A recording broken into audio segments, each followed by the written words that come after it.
On this episode of Gravely Amusing, BP and the Finch talk the legacy of George Romero and the history of zombies and pulp culture.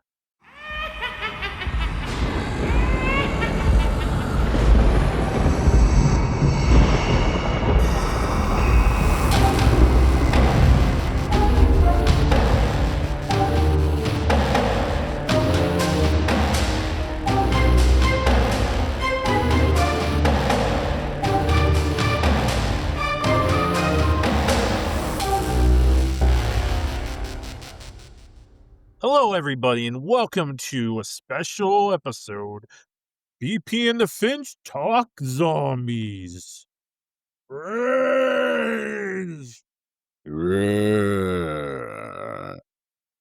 Welcome to the zombie episode of Gravely Amusing. As always, I am your host, Brian BP, Man Child of Macabre Peters, and my co-host for the day is the lovable Dre Finch. What's up, Finch? Hey, what up, dude? Glad to be back talking zombies. Zombies! Brains! So Finch and I, since Marvel Zombies, we have been watching zombie movies left and right. We've been in a zombie mood. Sherlock, the beagle back here, he's in a zombie mood too. As you probably hear him shake around and, lick his balls. Balls! That's the next step in zombies right there. Just, dude, now that is a perfect idea for a new zombie movie. Okay? Balls.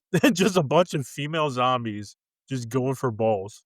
Oh, man. And they're just like, balls! Balls. Like, what? What's going on? Oh, he's got my balls. She's got my balls.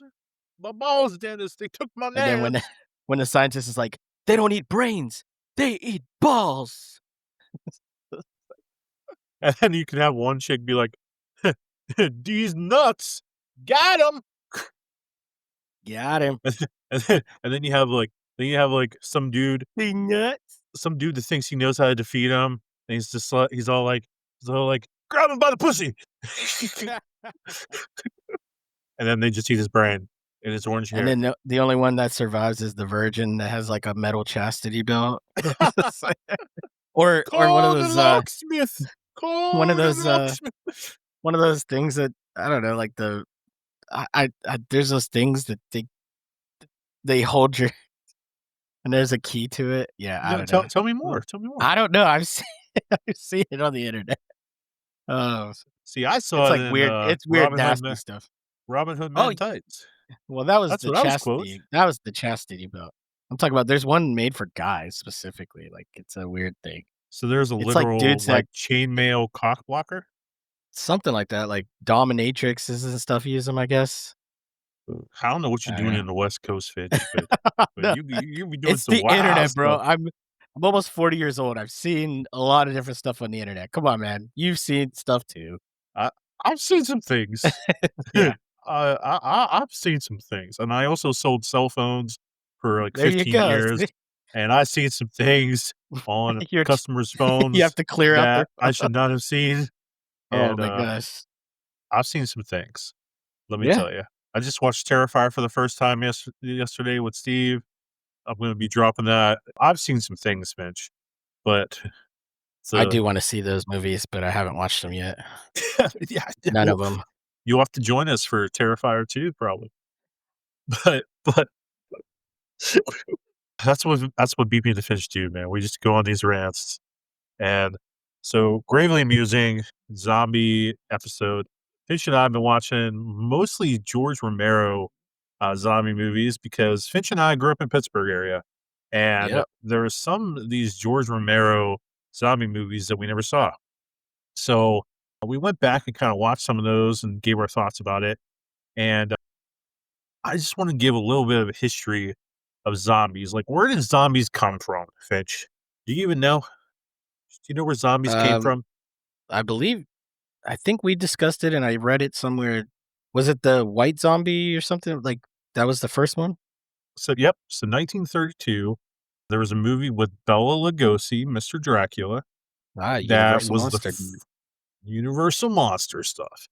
And the first movie, mainstream zombie movie, was called White Zombie, which is probably where Rob Zombie took the name for his band.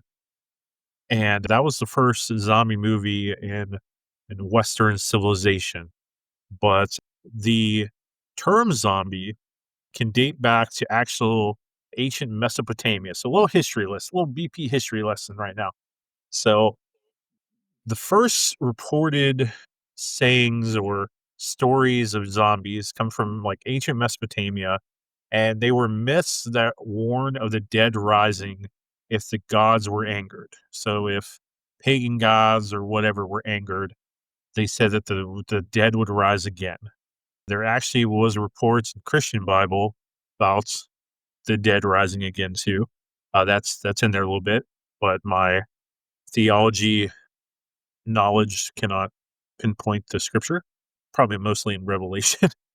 In Norse mythology and teachings, there are talks of they called them dragors or dragur, Draugr, and they were undead warriors who guard treasure.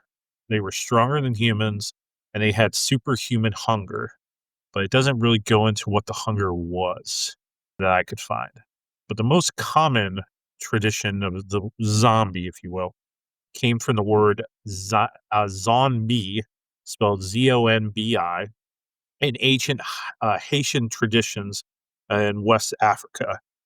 It means spirit of the dead, and the ancient Haitian beliefs were that a sorcerer, like a voodoo priest or a sorcerer, would raise the dead and kind of make them like like slaves. So that's kind of where it started out with kind of like a slave term there.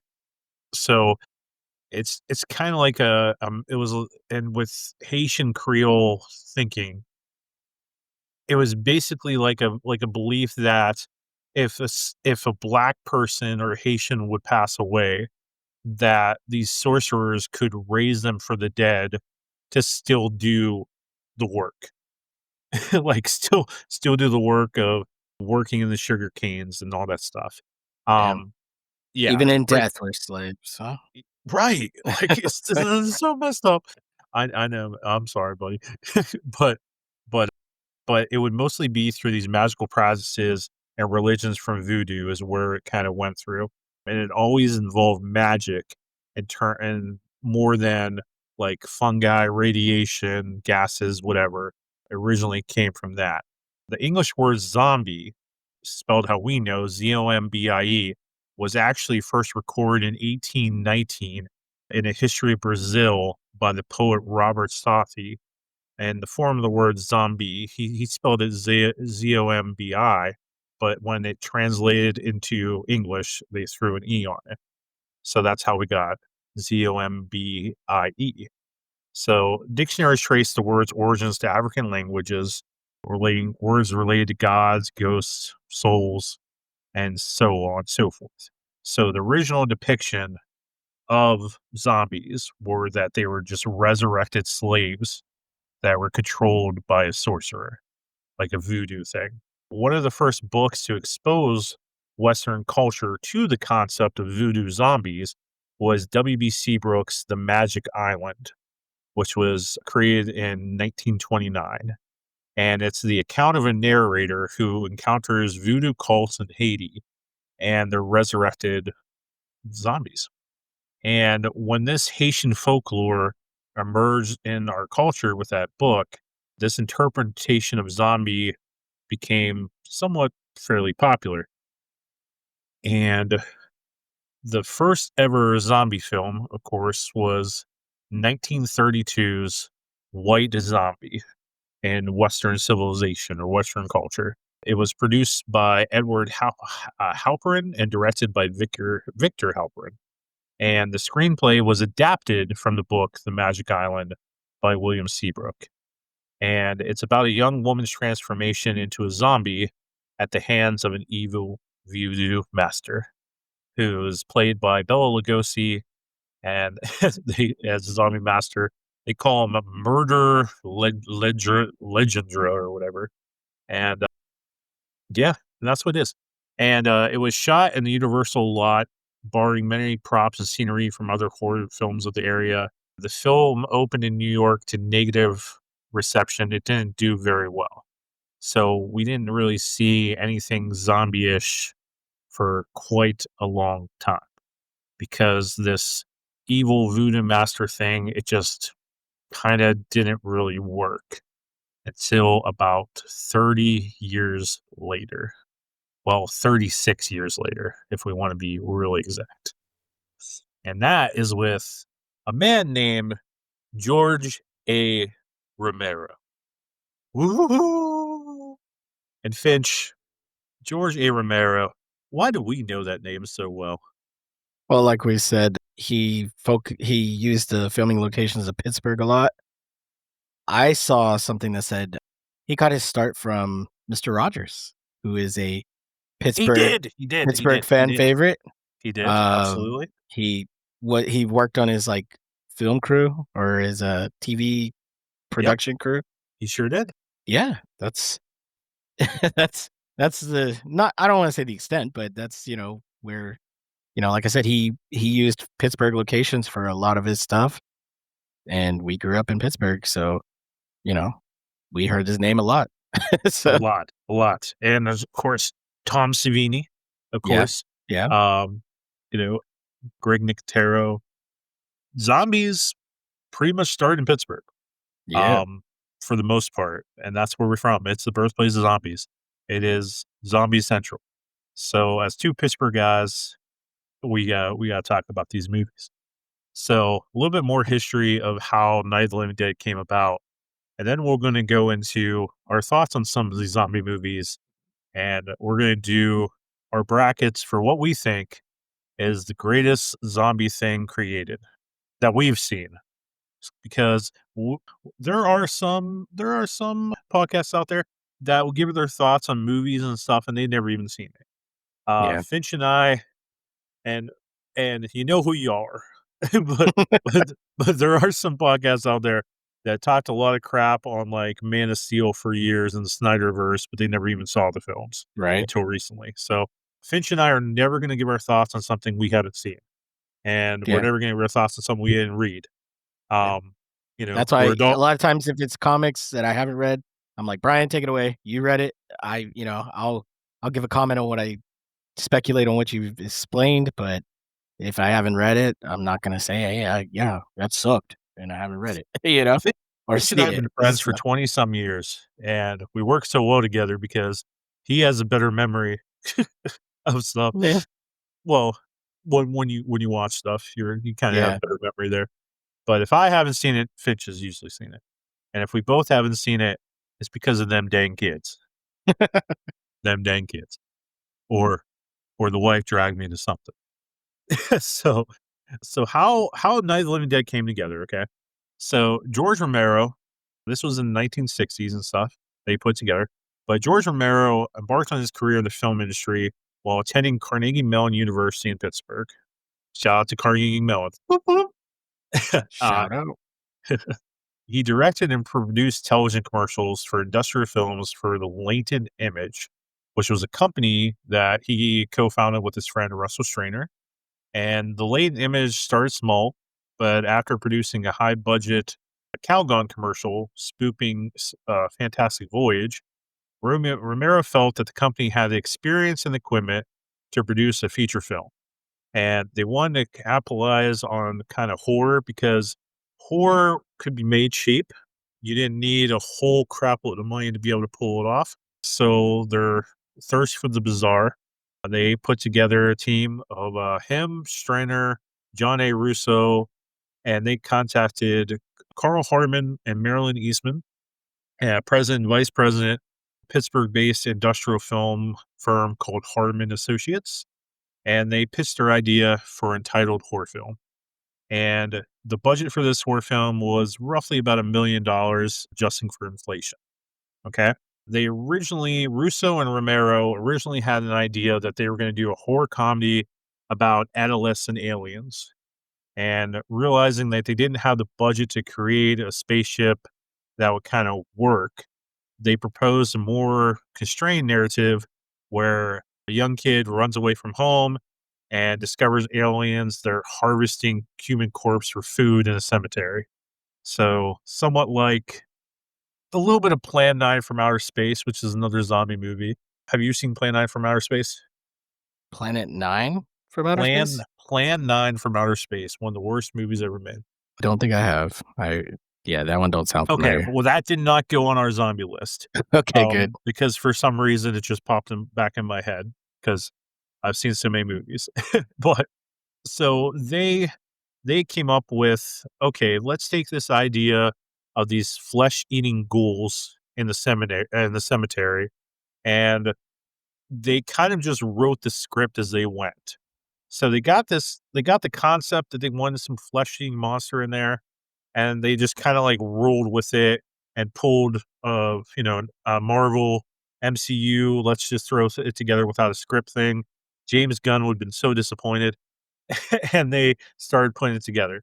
And whatever parts of the script that didn't get in this movie, Romero rolled over into Dawn of the Dead in Okay. 1978 and Day of the Dead in 1985. So, he had this whole entire concept, which is that original trilogy, but, whatever extra ideas, he just threw it into a future movie, which a lot of writers do that. Like, Yeah. if Yeah. some ideas just don't work, let's just set it aside, I'll put it on the shelf. People we writers do it all the time. So, he drew inspiration from Richard Matheson's book or Richard Matheson's I Am Legend. Uh, so if you ever heard of the original I Am Legend, it was actually a horror novel, and we do have one with Will Smith, but the one with Will Smith movie, I would say it's more of a vampire movie. Would you say Mhm. that I'd say it's more of a vampire movie. Yeah, I mean, because they don't come out in the daytime, and they're, Exactly, like, allergic right. to light and stuff like that. Yeah, so that version there is a movie version with Charleston Heston that is a bit more zombie-ish than vampire-ish, but it was a novel in 1954 about a plague that ravishes, Los Angeles, and they were vampire-like creatures, and they prey on the uninfected, so it kind of gave him more of that idea of, like, taking vampires, but creating something new, kind of merging these vampires and the ghouls of zombies of Haitian, and kinda what can I do with this? So, and a lot of great ideas through history is, okay, let's take something from this, take something from this, and let's make something great, like something new, and it works. Yeah. So so Matheson described Romero's interpretation of of a cornball, then more kind of like wonky, and more than a homage or whatever. But he explained in an interview with Romero. Romero said that the aftermath that Matheson wrote about was a complete global upheaval. So Romero wanted to explore that concept in stages of how people will respond to a disaster as it develops. So that's why we get we get Night of the Living Dead as it's kind of Dawn. first starting. We get Day of the or Dawn of the Dead, Dawn.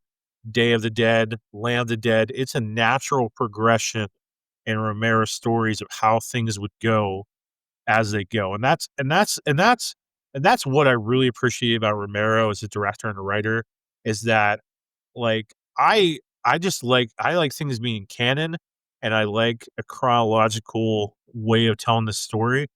Yeah. And that's what I really appreciate because, like, it, he directed other things in between, but he never kind of like stopped with this story. Like, it starts with just random attacks. We don't know what we're doing. And then just what would happen? What would happen if the military comes in? What would happen to the rich? which is what Land of the Dead explores. Like, what would the rich do? And it's just a very interesting story. So that's kind of how it put together. Now, the movie was filmed. So a lot of people ask, where was this filmed? A lot of people ask me where it was filmed sometimes, because I'm from Pittsburgh. I talk zombies all the time. So its exact location was filmed near Evans City, Pennsylvania. Okay. So Evans City, Pennsylvania is about 30 miles north of Pittsburgh. It's in Butler County, Pennsylvania. So it's actually not very far from Camp Allegheny in Elwood City, where our Salvation Army camp was. So my buddy Dave Means, if you're listening, which I know you are, you can go to this graveyard and you can get, they can come after you, David. They're Coming to coming for get you, you, David. David. Um, Wow. Why do we both just do that at the same time? because that's who we are. Like, That's who we yeah, are. yeah. BP and the Finch, buddy. Two sides of the same coin, bro. Yin and yang, baby. The opening sequence was shot in Evans City Cemetery on Franklin Road, just south of the borough. And they lacked the money to build or purchase a house for a main set, so the filmmakers actually rented a farmhouse that was scheduled for demolition. So I don't think that house is there anymore. Wow. The house didn't have water in it. Some crew members did sleep there during shooting, and they took baths in a nearby creek, so they were roughing it. But they filmed it all there. Special effects were simple. They had a limited budget. Blood was chocolate syrup. The meat that the zombies ate was consisted of meat donated by a local butcher shop. Zombie makeup varied during the film. Mostly they did like kind of white skin with blackened eyes. But as filming progressed, they did get mortician's wax that simulated wounds and decaying flesh. Now, I could talk more about this, but also I do want to say that Night of the Living Dead was the first feature-length film by George Romero. His initial work, like Finch mentioned, was he did film shorts for WQED for Mr. Rogers. Other movies that he did that you might have heard of, he did write Season of the Witch, which I think that there was a Yeah. remake later with. I think wasn't there a remake later with? No, never mind. I'm thinking wrong. But Season of the Witch he wrote. The That's the Crazies. Halloween 3? Season of the Witch? No. Oh, Different movie. okay. Season of the Witch. The Crazies. The Seen original that. concept was him. Oh, There's Creep Show. He created Creep Show with Stephen King, and a movie called The Dark Half. And Night of the Living Dead was also inspired by Golden Age horror comics from EC Comics, like Tales of the Crypt yeah. and stuff like that. That whole entire way of drawing things. So that is how Night of the Living Dead came about, and in simple terms, in 20-minute terms. There's a movie that I guess it was like a documentary, right? That came out about it, like the making Absolutely of. watch these documentaries. I didn't watch that Absolutely. one, but I'll definitely check it out. There's just so much with it. Like, also for those that wonder, Night of the Living Dead is in the public domain. Okay, it is in the public domain and the reason it's in public domain so early is that Romero only copyrighted the name Night of the Living Dead. He only copyrighted the name, so no one could use that name again without his permission. But the concept of the movie could be done anywhere, and you can show this movie anywhere, and you don't have to pay any licensing fees. So Jen and I, we took a date a few years ago where we watched Night of the Living Dead in a haunted house, and Nice. it was pretty cool. It's in Marietta, Ohio. The house looks like the Addams Family house, but it's a haunted house that you can tour, and it's decrepit, and it was awesome. That was a good date. Is that why, like, in a lot of movies, like sometimes you'll see them watching Night of the Living Dead in the movie? Yes. Yeah. Okay. Yes, because it's public domain. So the reason why there was a remake which I'll talk briefly about that remake. The remake in 1990 was allowed because Tom Savini was a friend of George Romero, and Tom Savini felt that some characters in the original Night of the Living Dead, that we could kind of update that a little bit. So in the 90s, when he made his version of it, he had Romero's permission to create that and kind of update some things. But that was directed by Tom Savini. George Romero didn't have a hand in the remake of the 90s. So yeah. So Fitch, let's Yep. let's talk about this movie, man. I want to know what you like. I want to know what you don't like, and I definitely want to talk about these characters. So this movie's been out for like so many years. So yeah, there's no spoiler alert. Like if you didn't see it, you didn't see it. so so I want to know what you like about this movie. I want to know what you don't like, and then I want to go through all the characters, and we'll just do that to all the movies that we can here. Go for it. Honestly, there's not a lot to not like about this movie. It's a classic. It's probably one of the first horror movies I think I've ever seen because I remember my older brother was scared of it, like, growing up. So, like, Yeah, when it would come on, like and I remember, like, hearing that, and I was like, "Oh, okay, let me watch it." And then it came on TV, and I watched it, and I was like, "This isn't scary." You know? But it's just it's a great movie. I do like that you got a strong African American leading hell man yeah, hell yeah. who comes in, and he comes in pretty early, and, he becomes kind of the sole survivor of the movie, and then I guess that is the part I don't like, is the ending. Obviously, you said, Yeah, we're spoiler territory, whatever.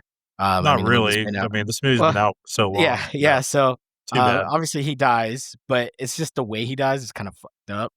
Like, it's It like is really messed up. But he lives through all this and then boom, gets shot in the head by the other people, so but other than that and then I think you mentioned it, and it's funny, Barbara is so pointless. So, we're gonna talk uh, about Barbara. We're but definitely gonna talk about Barbara. really, there's not much to not like about this movie. It's a classic, classic solid movie that I think actually still holds up pretty well. So, Okay, yeah, out of 5, where do you rank it? I'd probably give it a 5 still. Yeah, it's I classic. give this movie a 5 as well. Yeah, I really do. Yeah, there's not much I don't like about this movie. exactly, Uh, yeah. like, there really isn't, and the things that I don't like are things that I just laugh about. Like, Barbara is freaking useless, absolutely useless, and so I'll say that.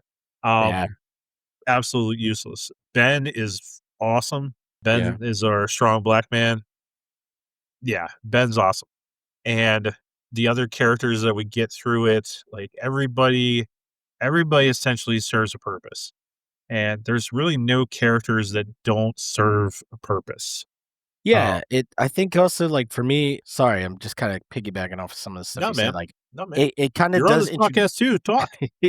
it introduces those tropes that you get in a lot of zombie movies where it's like the human element, the fighting amongst the humans also serves a purpose, like, yeah, obviously the threat of the zombie horde is the idea, but it's like now we're also fighting between the people, the survivors, or the people trying to survive and stuff, and you get that, and then you also get the trope of like, oh, somebody's injured, and oh, somebody can't do this, so we have to. Yeah, it introduces a lot of that, and that's what you see in like every zombie thing, and Exactly. yeah, It set the so tone. It set the precedent of what different characters would be. yeah. And it changed the idea of how people acted in horror movies too. Like, absolutely. Yeah, please continue, man. You're saying good stuff. Oh no, that's like I said, I was piggybacking off of you, so keep going. So Piggyback piggyback ride. I probably could give you a piggyback ride. you have in the past, but I don't know about now, Uh, the good old days, 20 years ago. right? We were just 18 years old, and, so the world was our clam, and so, yeah, I'm just gonna go down the characters, like, as they're introduced. So, So the movie starts out in the cemetery where Johnny and Barbara are visiting their father's grave and dropping off flowers. And I like how this is done because like something's going over the radio right when they pull up. So Johnny like shuts the radio off and they don't hear anything on the radio. That's like A warning, I'm basically. looking behind me and like and the camera and I see like Sherlock like laying right there, like Oh, poking his eye out there, like look, oh, it's kind of creepy. but but anywho, Sherlock the Beagle, everybody, Sherlock the Beagle. But Johnny's like, who, we place these flowers here every year, and like who takes them away? Like why we have to keep visiting, whatever. And they're making this trip to Pittsburgh, kind of like later in the day, where it's like almost gonna turn dark. And yeah, and then Johnny says to Barbara, his sister, like, remember when we were kids and we played in this graveyard and I would jump out this tree and spook you? They're coming to get you, Barbara. Um, and then there's some ghoul that's just like kind of walking in the back, and he's like, "They're coming to get you now," like pointing to this dude. And then yeah. this dude really is coming to get him. And Johnny just dies kind of immediately, so there's not much to say about Johnny, but Barbara here, good old Barbara. Okay, so Sorry, just Barbara, thinking about her. Oh my Barbara gosh. is Barbara is probably without a doubt the most useless horror character in any movie I've ever seen. And that that is definitely intentional. Romero made that intentional. The whole point of Barbara was that like women in horror movies before or survivors, they like they kind of wait for someone to save them. Like, Barbara was supposed to represent how society would just kinda wait for the government to save them or someone stronger to save them, and she represents trauma, she represents disassociating from the situation, and she just totally shuts down, and and then and then, But she ugh, does every stereotypical every s thing that a white girl does in a movie. the She's everything, running, she falls, loses her shoe, gets in the car, tries to lock the car, drives she puts it in neutral she and just doesn't even starts have the going down keys. the Yep. she starts going down the hill, crashes the car, like, dang, you know? Runs into an abandoned house, screaming, being loud. Yeah, just being dumb. She yes, she deserved to die, and I hope she It burns in burns in hell. hell for it. Like, there's a point where so when she gets to the house, she finds this house after she puts the car like, she takes off the emergency brake and rolls the car down the hill for some stupid reason in neutral, when she could've just probably ran and went quicker. Stupid, stupid white girl, drinking pumpkin spice on the way, and and, like, just so stupid white girl, and and and then she goes into this old abandoned farmhouse, and there's, like, no zombies around, like, they coulda probably, like, made it really good. But then a car pulls up, and Ben shows up, and all I'm gonna because I want you to talk about Ben. But Ben one part of the movie, like, really early, Ben's, like, boarding stuff up, and he's taking charge, and Barbara's over there folding frickin' tablecloths. And just, like, sitting on the couch and just, you know, taking one from her vape or whatever, like, just being useless. But Finch, tell me how good Ben is, bro. Oh, Just go man, through he's this, man. well, like you said, he immediately gets in there, starts, like, checking the house for stuff, starts boarding up the wall, like, the doors and the windows. He's trying to keep her calm. He's trying to keep the house safe. The dude, like, knows his stuff, like, survival instinct kicks in when he's talking about his story, like, the acting is actually really good, like, he's like, "I was driving and I was at the diner, stopped for gas, and there's an explosion," like, you could see the emotion and stuff for him, like, he was, like, worried about, like, "Oh, like, I don't know if anybody survived." Awesome Um, actor. and then, like, she starts going into her story, like, "We were at the cemetery, and they they got what was his name? Her brother? They got Johnny. Yeah, Johnny. They got Johnny. They got Johnny. And then he, honestly, like, That's the did best it? part of the whole movie, I was dude. watching that Because though, and I I was like, texted you right away, and I was like, did "Good." he? Did he slap her though, or it kind of looked like there might have been a fist. Like it looked like it was. I don't know. The Sorry, brother brought out his pimp hand, and he slapped that it was hoe. way strong. He reached back like a pimp, and he slapped the hoe. Like, Shocking a bit. and But yeah, so he put that female in check, and yeah, let the she record did, show she she was did, useless. She was she didn't useless. have his It money, needed to so happen. She was hysterical. It needed to yeah. happen. No, and then he was chill Bitch about it. He's better like, oh, have my money. well, he thought about it too after. He's like, oh damn, if they come and see this white girl on the ground, oh damn. So he laid her down. She was complaining about being hot. She was complaining about being hot. So he's like, oh, Hoko, hold on. That's Undoes her right. That's jacket right. for a That's right. second, lays her down. And he's like, all right, back to work. Gets back to hammering stuff. And then he finds a gun and, and then they end up finding which is a whole nother thing where the people come from the basement and Yeah. That's important. he's like Important plot putting, development. well, he's like putting the dude's story together because the dude's like, well, we heard all this noise, but we didn't know what was going on, or we thought it was them. And then at one point, he's like, but we didn't hear nothing. And he's like, well, which is it, man? You heard everything, or you didn't hear nothing? Like he's analyzing. Like this brother he's a smart brother. You know what I Because mean? So he doesn't want to take the shit.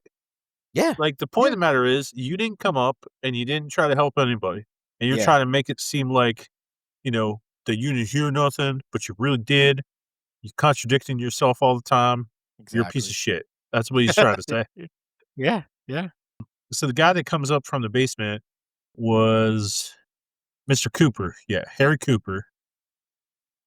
So actually, this is interesting. So Ben is played by Dwayne Jones, and this casting was very controversial in times in '68 because it was rare for a black man to be cast as like the primary protagonist. Most of that would go to white actors. So for Romero, and that role was originally written for a white dude, Hmm, like kind of all roles would be. yeah. But Romero really, really liked the acting of Dwayne Jones, and he's like, "I'm gonna, you know what?" He's like, "Screw it, this guy's getting the role, and we're gonna see how people react." So Now, was Romero like heavy into like civil rights or anything? Like I know obviously him being a friend of Mr. Rogers, who we know is big into like the civil rights and yeah, giving black people a fair shot and stuff like that back in the '60s and '70s.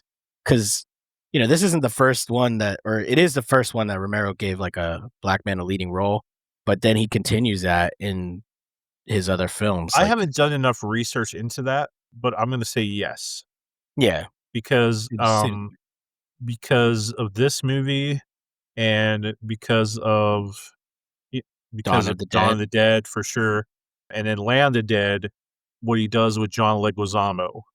Um, Okay, a I would minority say still. definitely, Yeah. and like and Well, um yeah there's a woman that has the lead in Day of the Dead, but an yeah African American male, I think he's like the Haitian guy. He survives the whole movie, which, in the the black Jamaican guy, community, right? yeah, in the black community, Maybe he is Haitian. I don't know. one of the jokes has always been like, black people are the first to die. I mean, you know that stereotypical thing. I know, that's why I wanna watch The So Blackening with you. I wanna oh, watch The Blackening. we Like, should. I we've been watched it talking about it. already though. I will Oh, say you I did? finally saw it. Yeah, Okay, but I'll watch The Blackening. yeah. Um, but but, like, that's why it was so controversial, and also, when this movie came out was right around when Martin Luther King Jr. got shot.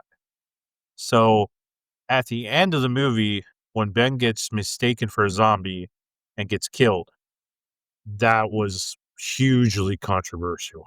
Oh yeah, I can see. Huge. So it made the movie probably even more like must watch, if you will. Yeah. Um, so yeah, so people in the basement, we got Mr. Cooper. So Mr. Cooper was actually played by Carl Hardman, who was the president of Hardman Associates, and he was one of the film's producers. So producer of the film was the guy that was Mr. Cooper. And Marilyn Eastman, the vice president of Hardman Associates, who was another producer, She is who played his wife. So producers in the movie, they played those roles. And then their daughter Karen, the 9-year-old girl, was actually his real daughter, Mr. Harmon's daughter in real life. So so that was interesting, which we'll get to her in a second. And then the kid named Tom, he was played by a guy named Keith Wayne. And yeah, Tom was this other kid in the basement.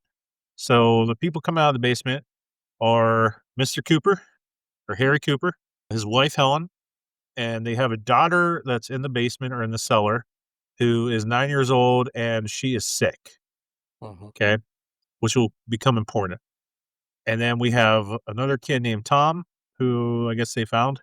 And then Tom has a girlfriend named Judy. And yeah. That's the basement group. Yeah, that's the basement group that split in here. So Finch, how's this go? Tell me about roughly the rest of the movie.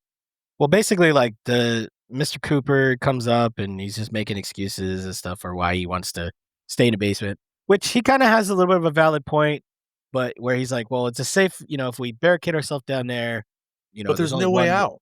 There's no way out. That's the issue. There's no way out, but at the same time, it's like it's probably the most secure place in the house. Once you board it up or whatever. But the young kid Tom, he has a point where he's like, "Nah, man, like they got everything we need up here. Food, they got bathrooms. We could drop a deuce. You know what I mean? Like we could." It's all about dropping that deuce. Hey, when I go somewhere, man, I gotta make sure I got access to a bathroom. I'm saying, but no, it's like, and if somebody poops, was, everybody poops. Hey, we all learned that. Do zombies poop? Like that's a question I've been wondering a long time. Do zombies poop? Because as they're eating stuff, question.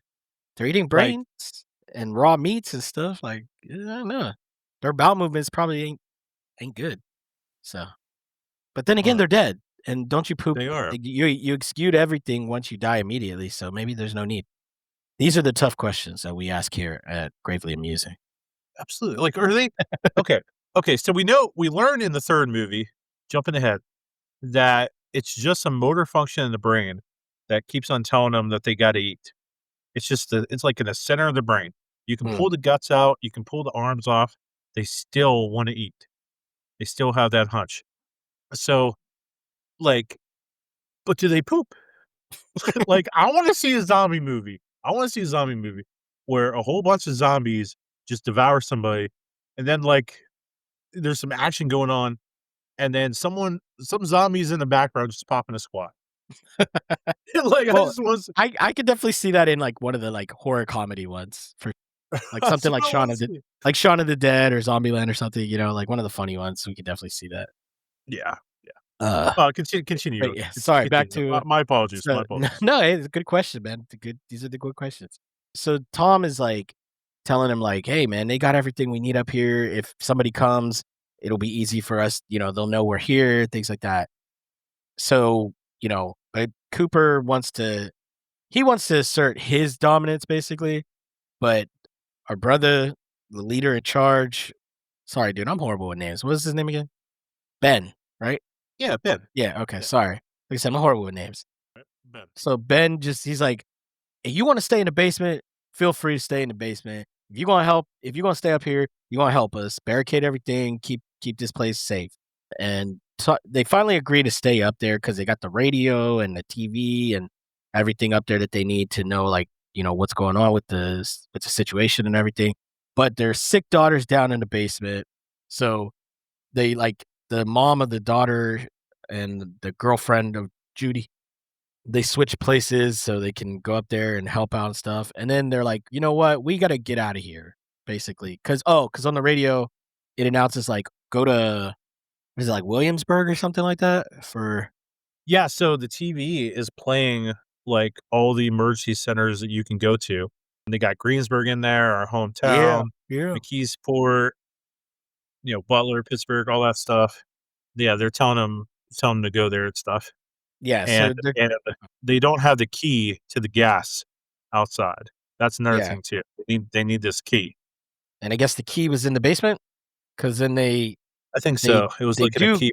They do go to. They get the They beat off the zombies. He like lights up like a table or a chair or something on fire. They beat off the zombies. They They what? drive the truck. They They beat off what? they beat off the zombies with the Uh, stick. What movie you With watching, boy? with the stick, sir. With the Uh, stick? Oh and, boy, oh so boy. they drive the truck to the gas pump, and then the idiot Tom, like, I don't know My what he's gosh. doing.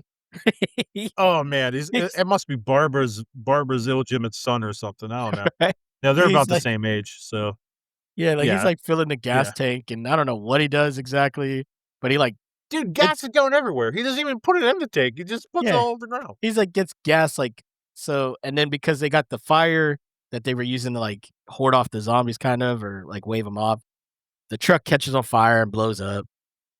Yes. And then Ben has to run back to the house, and he runs back to the house. Cooper's in there. He's like, "Hey, open the door. Let me in. Let me in." Cooper's just kind of standing there. He finally like opens the door, or Ben gets in somehow. Finally opens the door, helps it, or no, Ben gets in, No, and then like well, Cooper's Cooper was supposed to throw these Molotov cocktails and then, like, to let them get out, and then he was supposed to let them in the door really fast because 'cause they'll be running, but he didn't yeah, open that door.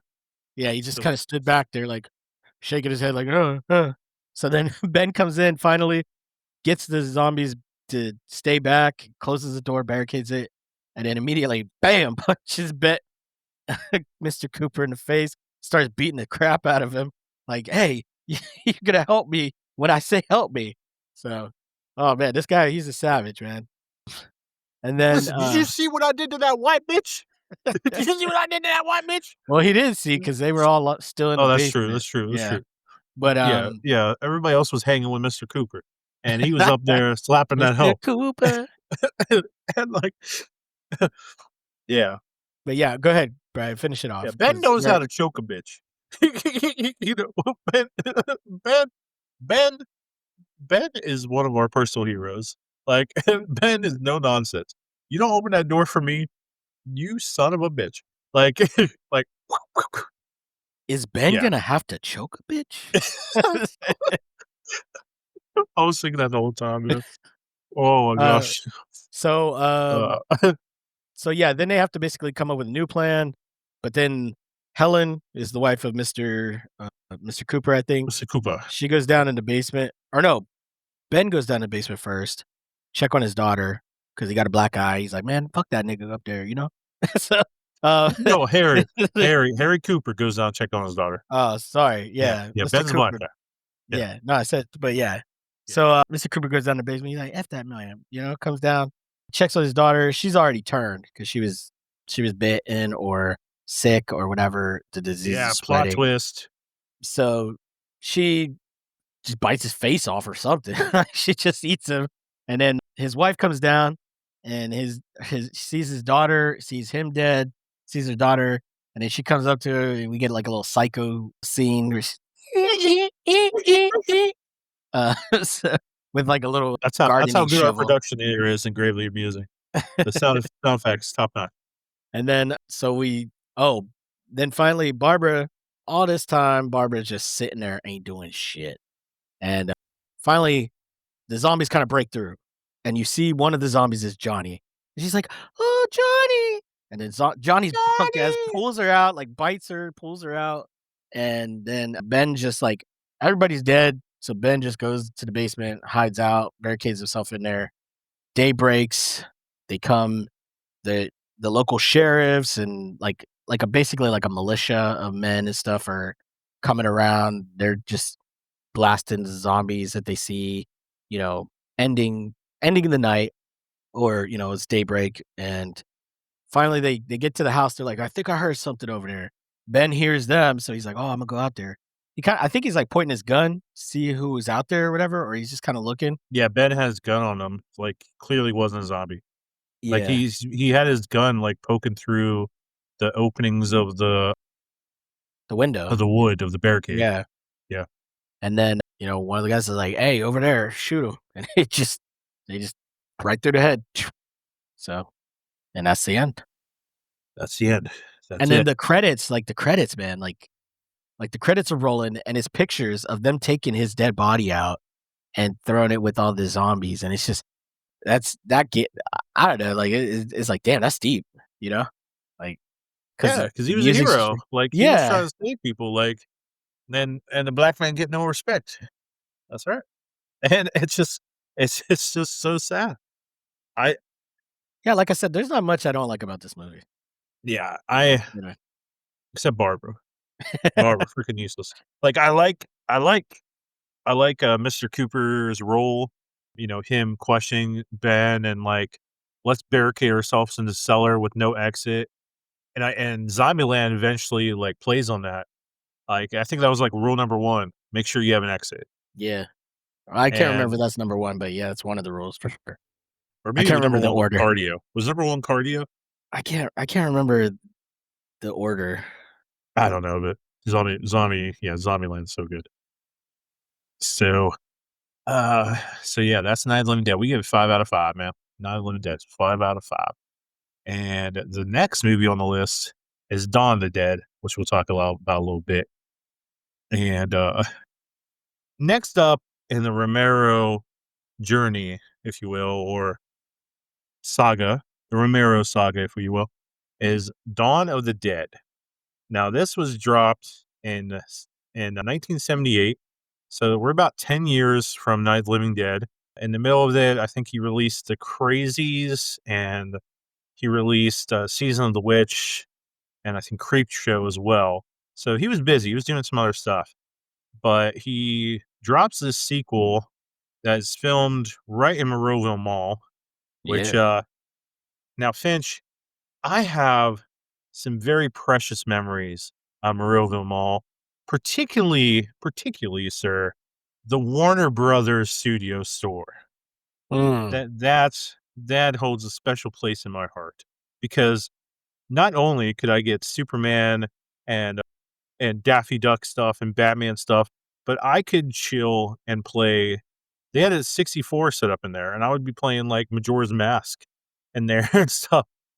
I'm a huge Legend of Zelda guy, but okay. In terms of now, I know about you, but in terms of what growing up, because I was poor, living in projects.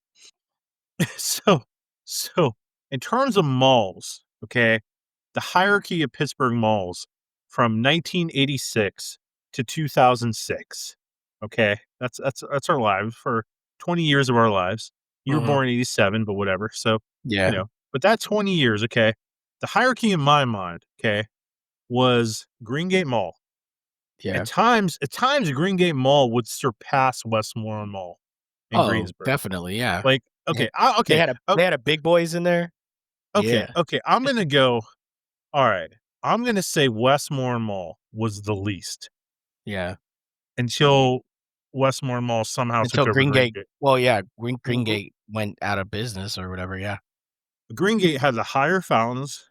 Greengate had KB Tours at the top, and Mhm, then it had Bill and Walt's Hobby Shop, and then it had you would walk through Montgomery Ward, and mhm. then it would be like then you go right into the food court, and the food Yeah. court was awesome. It had these green, like, spirally seats. I can remember it like I'm there, bro.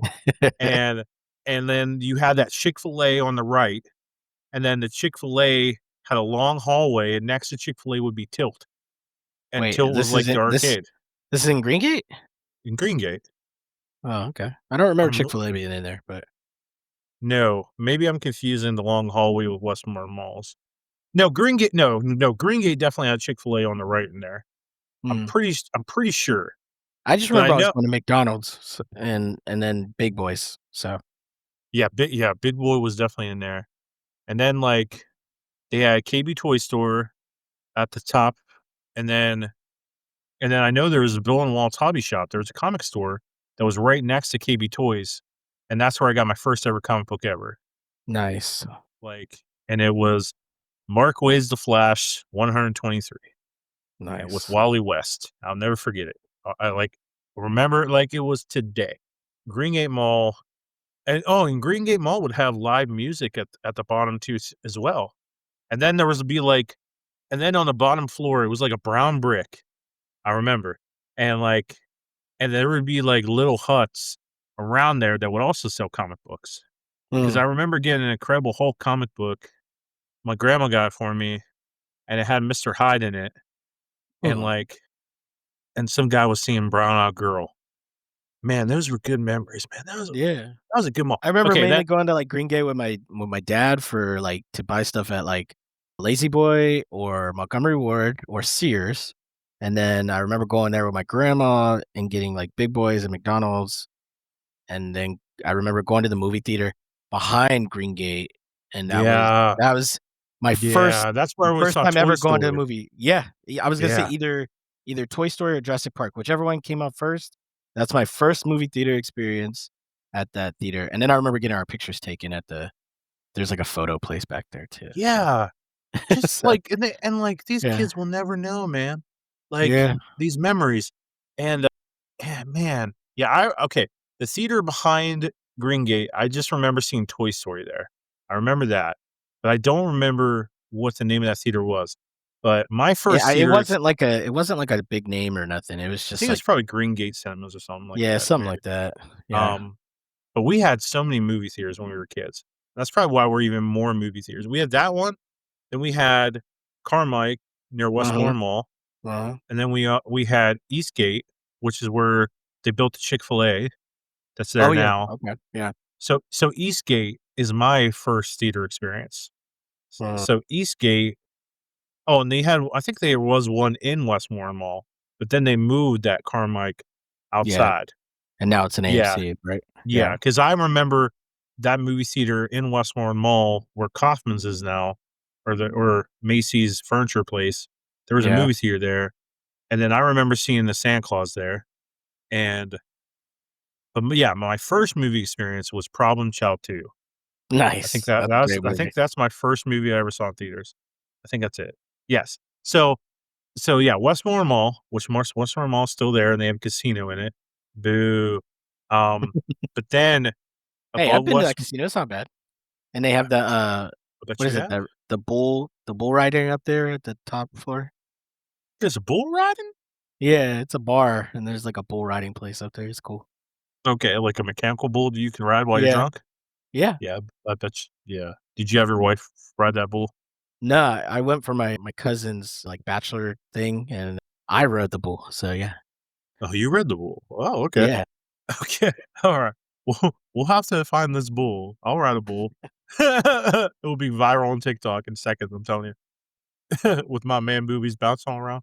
Um, so so, uh, yeah, so then there was Morovo Mall, Yeah, but Moreau was the cool. tippy top was Century 3, bro. Century 3, Century 3. Let's do it. Chevrolet, Century 3 Chevrolet, Chevrolet, le Miss, Lemonade, Lemon something Church Road, Lebanon to Pittsburgh. Pittsburgh, right next to Minutes the from the mall. mall. Yeah. Yeah. Gosh, man. Yeah. See, I But remember always going to Moreau Mall after I would go like, my dad would go to, like, fishing expos and, like, other, like, little expos, and we'd just go, like, right to the mall after, so well, so or, like, Steel City sport Con, the shows and Steel stuff. City Yeah. Con still happens right near Morovo Mall, the Yeah. convention center.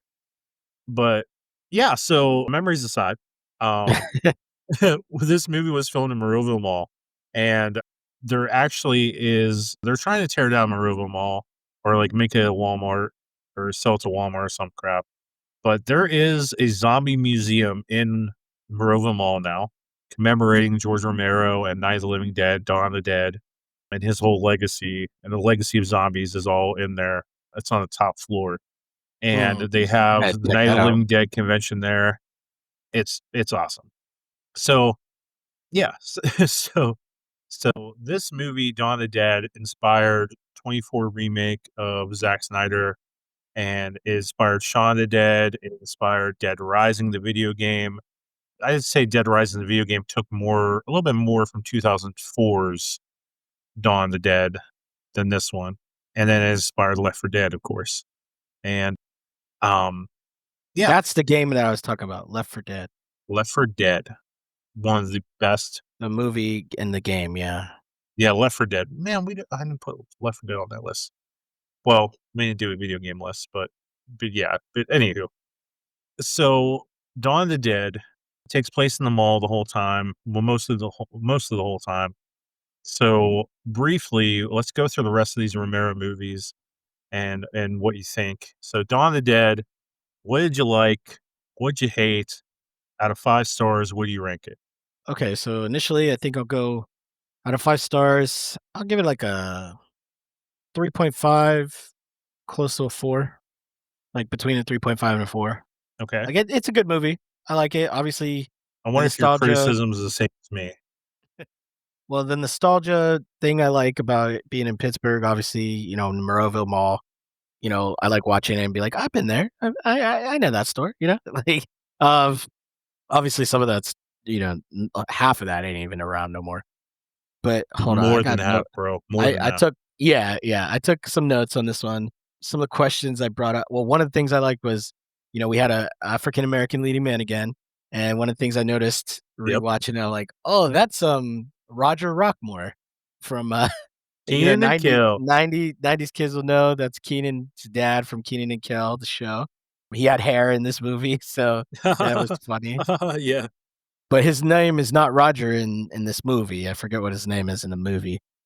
Oh, But hold on, there hold is a on. character named Roger in the movie, and he's like his Peter, partner. Peter, Peter. Okay, yeah, his name is Yeah. Peter in the movie, but his Yep. partner's name is Roger in the movie. And it like in the movie, I have a note here that's just like that boy Roger got effed up the whole movie. He just kept getting messed up. What else? Let's see. I do like that they like when you know we're not in spoiler territory because this movie's over for like 40 years old. But they take the time to bury Roger in the mall, like, in Yeah. the little thing. Yeah, I So, really like, that. and one of the things I have in here is so the part when the bad guys show up and he pulls out, like, a switchblade, but it's a comb. He's, like, combing his mustache, and the dude's like, That "Is that was a Tom comb?" I think that was Tom Savini, dude. Yeah. That's Tom Savini. He's like, "Is that a comb?" Like, it just the little things like that. And then I have this is where it's like 'cause the biker gang, they're wearing, like, helmets that say, like, SS or ZZ, you know, which is typically kind of, like, associated with, like, Nazis and stuff, and I was like so in this movie, it shows that, like, Nazis are worse than zombies. Like, that's just something I wanted to point out, and Good then, thing to point uh out. and then the zombies at one point in the movie, like, the zombies are the horrifying aspect of the movie, and then when these biker guys show up, the zombies kinda become, like, jokes. So that was something that kind of, like, took me I don't wanna say took me out of it, but kinda dropped it a little bit because it's like, they're not terrifying anymore, they're just, like, made as jokes, but then I guess that could also be that they're showing, like, this biker gang is, like, badass and they're, like, killing zombies and stuff like that, but it's, like, the way that some of them die and stuff, it just makes it look like they're jokey. Well, also how the biker gang comes around and, like, puts pies in their face and, like That's yeah. yeah. Yeah. That's what I'm saying, like, they kind of become more of jokes, and then, like, the biker gang leaves, and then they're back to being, like, terrifying zombies again. Like, "Oh, okay." And then, like, in this movie, do the zombies now have memories? Like, because when the one guy turns, he just immediately, like, goes to their hideout or So wherever that's they've been what hiding so out. so that's what Romero was trying to do, like, he was little by little, he's trying to say, like, They're how zombies progressing. are involving, yeah. So in this one, he's hinting at that the muscle memory, like, because there is a line that I think Fran drops it, she's or she said, I think she says, why are they all here? Why are they all outside? And I think it was Flybo or maybe it was Peter that says, this is something they're familiar with. This is something that mattered to them. Or maybe Mm, Fran says it. Someone says it, but it's a familiar, the familiar place, and that's why they're drawn to it. And then we get, the that they have memories. Like it's still kind of in there. So okay, okay. Yeah, and then the only other negative thing was, like, because this one's in color versus the original Night of the Living Dead, like, the skin, like, you can kinda tell it's, like, makeup on them, I'm glad you said that. Yeah. and I know it said, like, Tom Savini wanted paint, and it kind of started to turn like bluish on them. So yeah, but like I said, I think I like this movie. You know, we do like I said, we still get our black leading man who survives the movie, which is great. And you know, just like something I think you pointed out was like, oh, like if I was in charge of like an area in the zombie apocalypse, you would teach people how to do stuff so that other people can Yeah, do stuff. And yeah. then the fact that they taught that Flyboy taught her how to fly the chopper, kind of at the help comes back at the end, and she's able to get them out of there. So yeah, like I said, either 3.5 to a 4 because, there is still a lot of stuff, like I said, the jokiness of it, and I think another problem was, like, why'd they put all the zombies in the freezer instead of, like, burning their bodies and stuff like that, so there's, like, little nitpicky things kind of, but it's like, I feel like a mall is a great place to, like, hold up if you could barricade yourselves in there really well. It's a great place. It would be an ideal place, basically, in a zombie apocalypse, so I I I think I might be at I think for this one, I might be I might have it at a 4. I may have it at a 3.5 to 4. I think I'm prepared to go to a 4 because I think it does have some rewatchability. Um, Mhm. I don't know, I might drop it to 3.5 like you because a big criticism I have is I think it's too long. Mm, Like, okay. it's like 2.5 hours, this movie, and Well, I think it's a bit too long. I think one of the other negative things is, like, it's kinda hard to find it without having to pay for it, Yes. right now. Yes, Yeah. very hard to find. Yeah. Yeah. Yeah, I think how did I watch this movie? I think I had to do library, but I yeah, used this YouTube, so yeah, yeah, whatever you can do, but it's hard to find because Zack Snyder's one kinda takes over. But this one is harder to find. I do think it's a bit too long. I think that the blue makeup on them had this movie been in black and white, like the original, you could get away with that blue makeup on them, but when you see it in color, the blue makeup makes them look a bit ridiculous because it's not everywhere on their body. Like, it's just kinda on the face, and some of the hands aren't with it, and sometimes it doesn't go to the neck on some of them, but they still look kinda funny, and I this one's more about the story of, like, we get a sweet spot, but how long can we hold it? And it's about consumerism, materialistic stuff, even in a apocalyptic setting.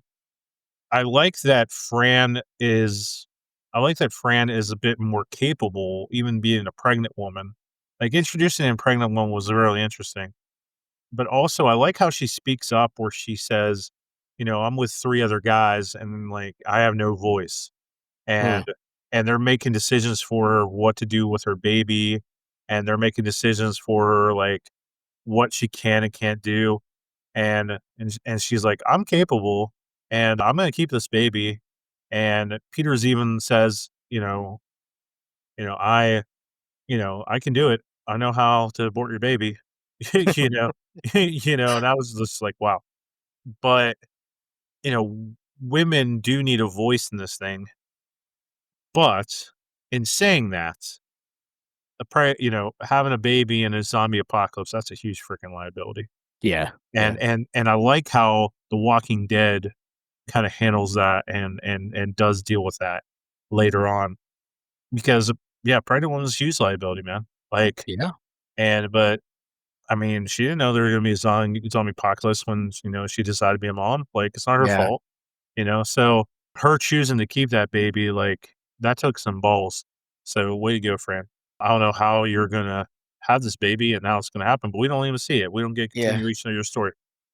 But, That's a good point though, like, where I've always thought that, like, "Oh, you're having a baby during the apocalypse." Like, okay, if you're having a baby when the apocalypse first starts, okay, that's no issue on you, like, you don't know the apocalypse is starting. But, like, if you're, like, 5 years deep into the apocalypse and no sign of anything slowing down and you get pregnant, that is totally on you, bro, like yep, and I yep. get it, maybe there's no rubbers around no more, maybe they're all gone, maybe they get used for stuff, but you gotta pull out That's you one gotta thing, pull out like, or figure something out. when Jen and I were watching The Walking Dead, like and, like, Rick's banging Michonne or, like, or whatever, or, Jen's just like Jen's just thinking, like, I hope he pulls out, stuff like that. Stuff, whatever, but I'm thinking, like, in the back of my mind, I'm like, what's the last time that dude washed his dick? When's the last time that, she washed down there? Like, who Well, knows? Like, but by I the guess you time don't care Michonne because it's a zombie apocalypse, so if you get an STD, like, why do you even care? Like well, I like would say by the time Michonne and Rick hook up, I think they were already in Alexandria or whatever, so, they had running water and soap and stuff like that, so but that's true, but, like, you're watching American but yeah, Psycho, other and times, yeah, for sure. Christian Bale's like, to that girl he picks up in American Psycho, he's like, "You wash that down there. You wash it all. Yep, you wash it up, and then you put that mat robe, and then we'll get it on. But you gonna wash all up in there." Like, yeah, yeah, I don't know. That's just who I am. So, yeah, I think it's a little bit too long. I think you can cut off some stuff, but there's good character development with Roger and Peter and, like, the death of Roger and Roger turning. And, like, when he like, before his death scene, he's like, "Hey, we got him, man. We got a lot of them." And you feel emotion for that, like, he cared. So, transitioning this to Zack Snyder's version. Wow. So, I'm gonna talk Zack Snyder's my opinion. Yeah, I rate I Zack's haven't rewatched it in a while, but like I okay. said, when that one came out, I feel like I've seen that one I think this was my first time watching the original. And, like, when I was watching, I was like, "Oh, yeah, I remember, like, Ving Rhames doing this, and I remember, this in the movie," but also, like, they wasted a lot of bullets because 'cause they're just shooting and there's bullets flying all around them and stuff, like, yeah, so but, yeah, go ahead and talk about the So many bullets. So 2004 right so now. so with Zack Snyder's and this is, like, one of the movies that put him on the map. Like, a lot of people talk about this movie, and he made zombies faster, but also did but around that same time, 28 weeks 28 days later did that too. They did Fast Zombies. So I think this 28 days later did it first. They did Fast Zombies first. But Zack Snyder pumped up the gore, pumped up the violence, pumped up the jam, and pump it up. Pump up But the jam. but I have so many criticisms of this movie. I think I give this movie maybe a 2 out of 5. And that might be generous. And like, okay, so every character in this movie, I don't think we really care about. Like, there's not really a lot of character development, and there's like character points that is in this movie that like he doesn't really do much with. Like, he has this like really fat woman that is is now James Gunn did the screenplay for this movie. So that's another thing to think about too. James Gunn did have a hand in this. But like the zombie baby, cut it out. Stupid. Garbage. Crap. Yeah. The only interesting concept of that is the dude being like, "This is my family, and you can't take my family away." That's somewhat interesting. But having the zombie baby, that's a little messed up. I think the baby should just came out stillborn, and he just couldn't accept it. That's really what I would have done as a writer. But zombie baby, yeah, it's kind of messed up. And then shooting the zombie baby like that, yeah, it's just weird. You you have the scumbag character that's like rich and stuff, and then he dies. Like you're not rooting for that guy. The first like 5 minutes of this movie, I'm invested. Like I got invested pretty quick as the kid comes in and like attacks her husband. I'm like, oh geez, okay, that's crazy. That was pretty cool. And Ving Rhames is cool in it, but like, and he's like, my brother's at this fort, and his relationship with the gun store owner, like that's kind of nice. Like how he's playing games with them and he cares about him and stuff. And but like any other character, you don't really care. And then they make that one dude that's married to the fat kid or the fat woman. like, and after the fat woman dies, he's like, "Yeah, I was gay the whole time." And, like, we don't even get anything with that. He just puts on high heels and says, "Well, I'm gay." Yeah. It's just so weird. It's just so weird. And it's just all about violence and whatever we can do and stuff. And it's just like it's just a mess of a film. And I think there's a lot you really could have done here that made it even better, but that's just me. I rank it kind of low. I don't think it's as good as maybe some people think it is. I think that the 78 one's better in terms of storytelling and just character development. It's not the worst zombie movie I've ever seen, but I just and at the end, she loses her husband, and then she, like, ready to make out with this dude just days later. And then, like, then that dude is like, "I wanna see the sunrise one last time before I change." Like, we don't there's no emotion developing thing. And then when we get the introduction of the characters and that chick loses her dad, like, right away, like, there's no emotional thing up there. So when he dies right away, I don't care. I Yeah. don't care because I haven't got to grow with them. I haven't got Yeah. to see them. So anyway, what do you think, buddy? Like I said, I haven't watched it in a while, but yeah, I mean, maybe after watching this one, like I said, could be a recency bias because I just watched this one, the original. But yeah, like there's a lot of messed up stuff with the 2004 one, but for the longest, that was the only one I had seen. So like a lot of this stuff I remembered from that one versus when I was watching this one. I'm like, okay, yeah, I remember that. And but yeah, I would say other than it being like faster zombies and more like modernly updated, I think I like the original better.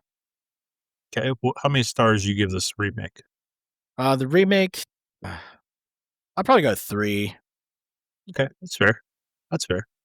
Okay, so Ving moving Rhames is on, the guy though, so Ving Rhames is great. He really is. So going down the list here, so ending the original trilogy in terms of Romero's Day of the Dead, I haven't finished it yet. I got to the introduction of Bub. That's where I'm at now. But there are some interesting concepts in this movie. What do you think about this movie? Is this a worthy end to the trilogy, original trilogy? What are you thinking about Day of the Dead? well, I won't spoil it for you since you said you haven't finished it. But the ending, something happens and I'm like, "What?" And then it's like, "Okay." And I'm like, "Okay, okay, okay." But the there's like an end scene and I'm just like, "What?" So, Okay. yeah. No, it goes back to what you're saying. So, I didn't realize it that that's what Romero was trying to do was like show the progression of the zombies and stuff like that. So, like in this one, Bub, you could tell he's smarter than other zombies, kind of like uh like the scientist dude is showing him things from his past that he remembers, and he's like using the razor and other stuff like that. The I mean, other than in this one, I think the zombies are the more interesting part of this one. The characters of the people that live in this underground bunker, they're kind of pointless, I feel like. Like the scientist Yeah, chick, I'm not she's finding anybody to root for yet, except maybe the Jamaican guy. yeah, he's I like cool because the Jamaican guy. he's got like these like stories and his attitude and stuff is kind of cool. But even then, it's like he's a bit over the top. The scientist dude, the Dr. dude's all Frankenstein. yeah, the dude's Yeah. always got blood on him, and All the like time, man, all the time. He and goes in the mess hall and he's like, "You got something to eat?" yeah, is there food? Is there food?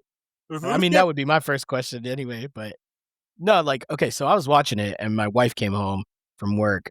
She's like, "What are you watching?" I'm like, "Oh, Day of the Dead." She's like, "You're really into this Halloween thing." And I was like, "It's for the podcast, I'm watching it." And as I'm watching it, it's at the part where the scientist, Dr. Frankenstein, is talking to her. And he's like, "We can figure out how to use them." And my wife is like, "Oh my gosh." And I was like, exactly. Like, that's the dumbest thing. Like, any scientist says, like, that you can't control these things. You know what I mean? Like, Yeah, you're going to, I'm with you. So when, like so yeah, I thought that was so stupid. And then, like, no, we don't wanna control him. Like, I'm on Sarah's side here. Like, yeah. so Sarah's a scientist, she's, like, the main character in this movie, Mhm. where she's trying to find a cure to this. Like, Yeah. she's trying to do that, and and I just saw the part where the Jamaican guy's like, "Hey, Sarah, like, you're wasting your life.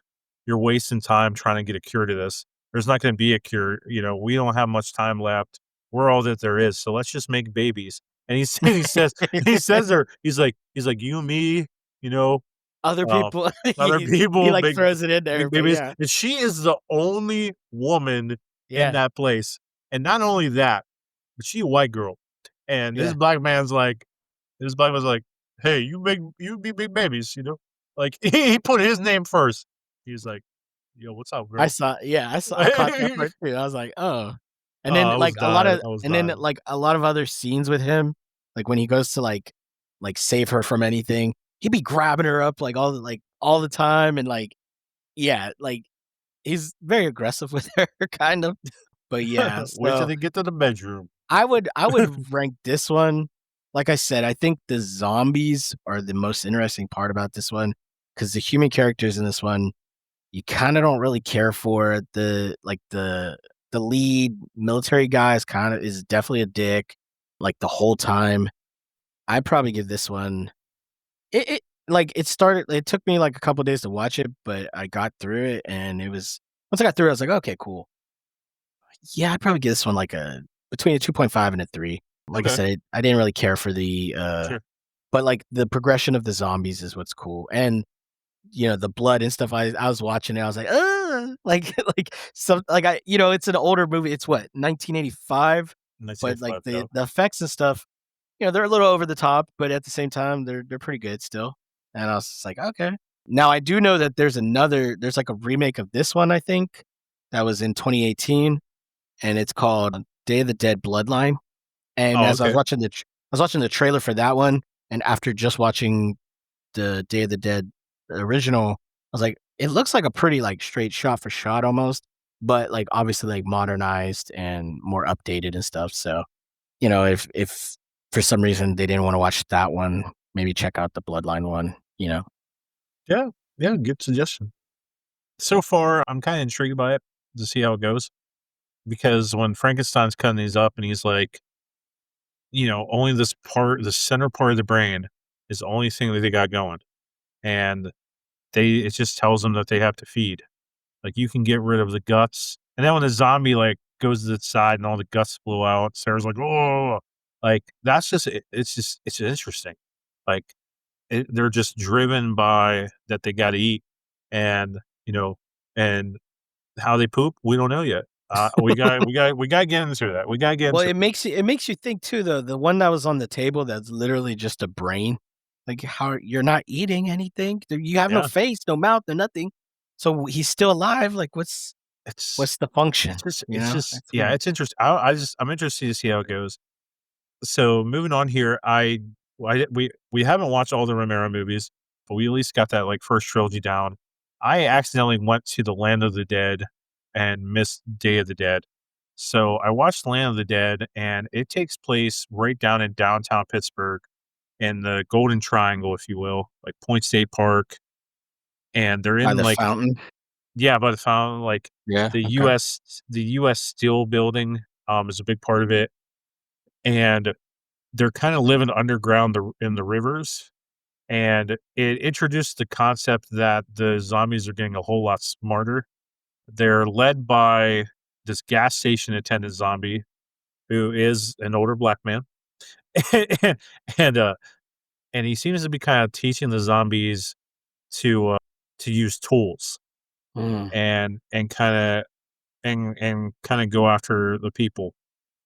So, it introduces the concept basically that the rich people in Pittsburgh have barricaded this tower, this US Steel tower. I think it's a US Steel tower. It's the one with the 4 corners, like, all pointed oh, up. yeah. I think that's US Steel tower, and they're all living in there, and basically, you have to be chosen or you're on a wait list, and then you can live with the rich people and drink champagne and wine and Mm, wear suits, be fancy smancy and be protected.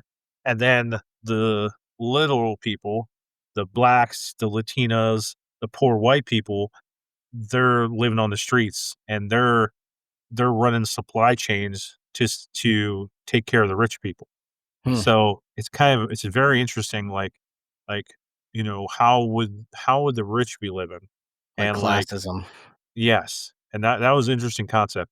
And John Leguizamo is one of the main characters in it, and he's been running like he's been going and getting supplies for 3 years for the rich guy, and the main rich guy is played by Dennis Hopper, and Oh. his name is Mr. Kaufman. So if you know anything about Pittsburgh, the Kaufmans, like Kaufman's department store, Uh-huh. Kaufman's, they rich people, and added to a lot of history of Pittsburgh. So so that was interesting. And Leguizamo kind of like gets screwed out of a position in the building, so he kind of goes rogue. They have this armored vehicle called Dead Reckoning.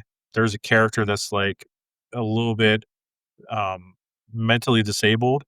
He's a very interesting character. I really like his character, but has half his body burned, and he's kind of like Oh. a Rain Man character, but he's a really excellent shot, and he protects this dude named Riley that works with Leguizamo, and they kinda, like, protect each other. Like, he protects him, Riley protects him, because, his mental capacity is not so good, and then, Yeah. I think his Charlie protects him because, he makes sure he doesn't get bullied and stuff. And I like that concept, I really did, because, you know and that's something can be explored with more, like people with Down syndrome, people with mental disabilities, like, what would happen to them? Like, is anybody gonna protect them? So, like, I really like that concept, and, I mean, it was okay. I kinda probably give it 1.5, um, Mm. because it did kinda bore me as it was going, and it wasn't as good. So it's like it has concept potential, but the Yeah, it's execution wasn't just there. yeah, and, like and there's a thing where, like, they're where the rich people can take pictures with zombies, and, like, Oh my there's, like, zombie fights going on, and they're just, like, feeding people What that year was this one? 2005. Oh, okay, okay. Yeah, it's just so it was right when we graduated, and it's just yeah, like, it could've been better, and this is near the end of, George Romero's, uh, legacies and stuff. So, yeah, so it's okay, like, I'll watch it, like or, I watched it already, but it's okay, so I give it, like, a 1.5, 2 tops. Probably 1.5. It just didn't pull me in very well. Yeah. Um, Well, because it's in Pittsburgh, I'm definitely gonna give it a check. I couldn't find yeah, it yeah. once I started looking 'Cause for you're it. like Where'd you watch it at? I watched it I owned it actually. Oh, I okay. I bought it on Apple on iTunes I a while swear I back. saw it on either Peacock or Prime, but then when I went to look for it again, I couldn't find it, so I was okay. Okay. If you download the app Real Good, REELGOOD, it's an app my wife introduced me to. It'll tell you what things are streaming on. It is my good friend. You I said usually I'll just watch I'll Google it and then it says at the top, like, where to watch it, so or you can do that, or you can yeah. download Real Good, whatever.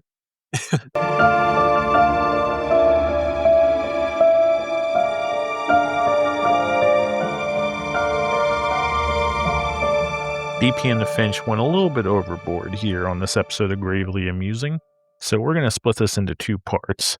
So I hope you enjoyed this Legacy of George Romero zombie episode, because we're Pittsburgh guys, and we're going to do our ranking of zombie media in our next episode. So I hope this episode thrilled you. I hope it horrified you. If nothing else, I hope it left you gravely amused.